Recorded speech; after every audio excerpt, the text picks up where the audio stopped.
भी आती है तो आप ध्यान मग्न होकर मायापति राम उनका रखना लगाया रहते हैं।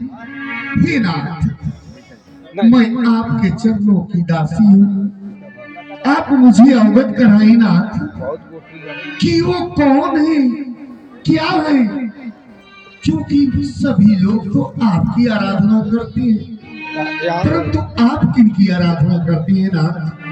वो मायापति कौन है, उनकी लीला क्या है, मुझे भी अवगत कराइए नाथ।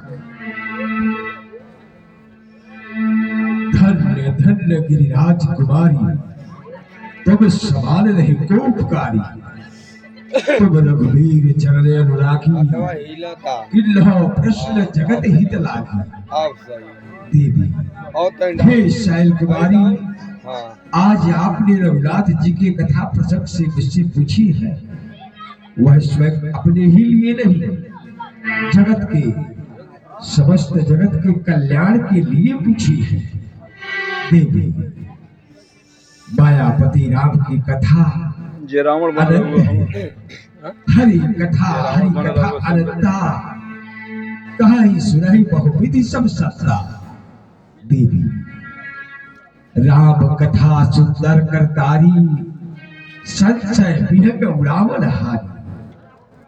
जो भी प्राणी अपने सुंदर तालियों के साथ रघुनाथ जी के कथा प्रसंग को सुनता है, उसके शरीर पर पाप रूपी पक्षी जो बैठी रहती है वो कोसों दूर भाग जाती है।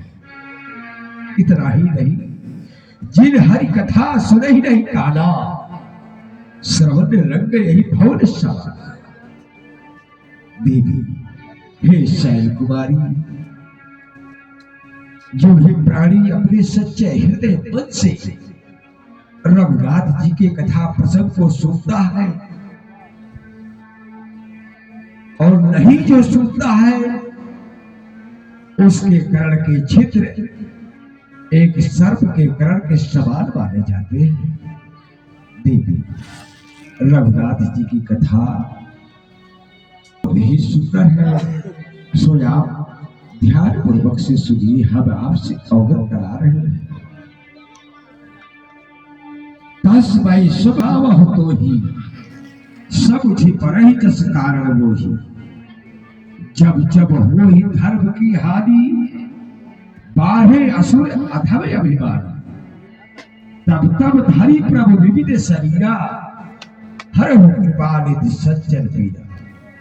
देवी इस पृथ्वी पर जब जब असुरों का अत्याचार अनेकों रूप से बढ़ता गया है, तब तब प्रभु नाना प्रकार के अवतार लेकर के अपने भक्त जनों का रक्षा किए हैं तथा उन दुष्ट असुरों का संहार भी किए हैं।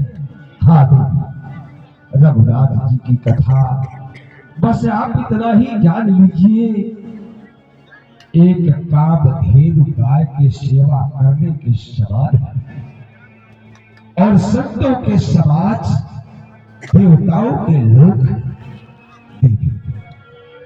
बहुत शीतलहरी आज मैं रघुनाथ जी के कथा प्रसंग से आपको वह कथा सुना रहा हूँ अपना दिखा होता जिसका नाम होगा नारद दोह। आज मैं आपको नारद दोह का कथा सुना रहा हूँ, सो आप ध्यान पूर्वक से श्रवण कीजिए और अपनी दृष्टि से अवलोकन भी कीजिए। हाँ देखिए, श्रेष्ठ कथा मैं आगे चलकर आपसे अवश्य अवगत कराऊंगा। हाँ देवी,